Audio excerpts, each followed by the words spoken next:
আসসালামু আলাইকুম। আজকে দেখবো কার্ড রিবাই কীভাবে করুন, অর্থাৎ একবার ডলার কার্ড কিনছেন, সেম কাস্টমার আবার আসছে, ওনাকে আবার কীভাবে নতুন করে রিচার্জ করে দিবেন। আর বিপিএন বর্তমানে বুলনেট বিপিএন রেনু করতে পারবেন। বাকিগুলো রেনু সিস্টেম আসলে আমি অবশ্যই জানাবো। সেম সিস্টেমে রেনু করতে পারবেন এবং হচ্ছিল ডলার রিসলারে আপনার রিচার্জ করতে পারবেন। আপনি একটা রিসলারে কিনছেন, ওই রিসলারে আপনার যখন খুশি তখন আপনি ব্যালেন্স অ্যাড করতে পারবেন, বারবার আপনি রিসলার কিনতে হবে না। আপনারা কেনার সময় যে কাজটা করতে পারেন, যেমন আপনি যদি ডলার কার্ড কিনেন বা বিপিএন কিনেন, সব সেম সিস্টেম, ঠিক আছে। কেনার সময় আপনি এখানে একটা নাম দিয়ে সেভ করে রাখতে পারেন, ঠিক আছে, নাম অথবা ওনার নাম্বার দিয়ে সেভ করে বাই করতে পারেন।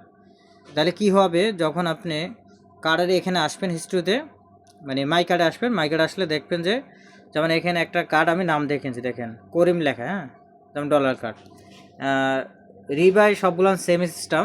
আমি এখানে যদি লিখি করিম, করিম লিখে সার্চ করার সাথে সাথে একটা কার্ডে এখানে করিমে চলে আসে, আর কোনো কার্ড কিন্তু আসে নাই করিম নামে। সে 100 কিনুক আর 500 কিনুক, ঠিক আছে। কেনার সময় নাম দিতে পারেন, আবার চাইলে এখানে ক্লিক করবো, আপনি এখানে নাম এখানে চেঞ্জ করতে পারবেন বা নাম্বার চেঞ্জ করে সেভ করে নিতে পারবেন, ঠিক আছে। একবারে করে নেবেন, বারবার এডিট করলে কিন্তু পিন আউলে যাব। যেমন আমরা বিপিএনের অপশন আসলো, আমরা যদি এখানে যেমন নাম নাই, এখানে আমরা চাইলে আমরা নাম সেভ করে রাখতে পারি। যদি বিপিএনের রিচার্জের সিস্টেম এখনও আসে নাই, আসলে আমি জানাবো। ডলার কার্ডও যেভাবে আপনি রিচার্জ করেন সেমভাবে আপনি রেনিউ করতে পারবেন, ঠিক আছে। এখানে আপনি নাম দিতে পারবেন, নাম্বার, নাম, যে কোনো কিছু এইভাবে সেভ হয়ে যাবে, ঠিক আছে। এখন আমি ডলার কার্ডের রেনুর জন্য আমি যেমন করিম দিয়ে আমি ডলার দিব, ঠিক আছে, বোঝানোর সাথে।